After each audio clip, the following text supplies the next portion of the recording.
હું વસીમ હાલ દુબઈની જે પરિસ્થિતિ છે એ બતાવવા માટે તમારી પાસે છું. આજે 1 માર્ચ અને લગભગ બપોરના 2:30 વાગ્યા છે. અહીંયા દુબઈમાં નાની મોટા ડ્રોન્સ અને નાના મોટા મિસાઇલો પડવાની ઘટનાઓ ચોક્કસ નોંધાઈ છે અને ઇન્ટરસેપ્ટ કરી નાખવામાં આવી છે આકાશમાં અહીંયાના આર્મી દ્વારા. એટલે હવે દુબઈની જે વર્તમાન પરિસ્થિતિ છે આના પર ફોકસ કરીએ તો હાલ અહીંયા બધા સેફ છે.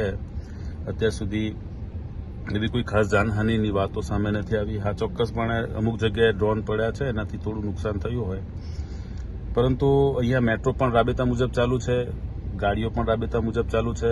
દુબઈ ગવર્મેન્ટ દ્વારા ઘરમાં રહેવાની અને જરૂર ના હોય તો બહાર નહીં નીકળવાની સલાહ ચોક્કસ આપવામાં આવી છે.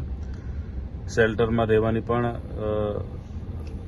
સલાહ આપવામાં આવી છે. પરંતુ હું બતાવું તમને, અત્યારે અમે ગાડીમાં થોડું શોપિંગ કરવા નીકળ્યા છે અને અબુ હેલ વિસ્તાર છે જ્યાં સવારે એક નાનકડો ડ્રોન ક્રેશ થયો હતો અને એનો બ્લાસ્ટ થયો હતો.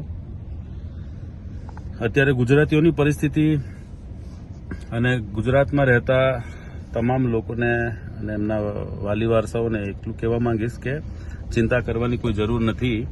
અત્યારે એવી ખરાબ પરિસ્થિતિ નથી કે તાત્કાલિક અહીંયાથી ભાગવું પડે કે આવું કંઈ કરવું પડે, અને આગળ જતાં કદાચ આ પરિસ્થિતિ સુધરી જશે એવી આશાઓ પણ છે. એટલે અહીંયાના ગુજરાતીઓ જેટલા છે એ પણ અત્યારે સારી પોઝિશનમાં છે. બસ પોતપોતાના ઘરે સેફટીથી બેઠા છે અને કંઈક જવું હોય તો બહાર નીકળીએ છીએ, અમે પણ નીકળીએ છીએ. રમઝાનનો મહિનો પણ છે, સો ચિંતા કરવા જેવું કાંઈ નથી. અને હાલ અત્યાર સુધીની વાત કરીએ તો અત્યારે બધું રાબેતા મુજબ દુબઈમાં ચાલુ છે.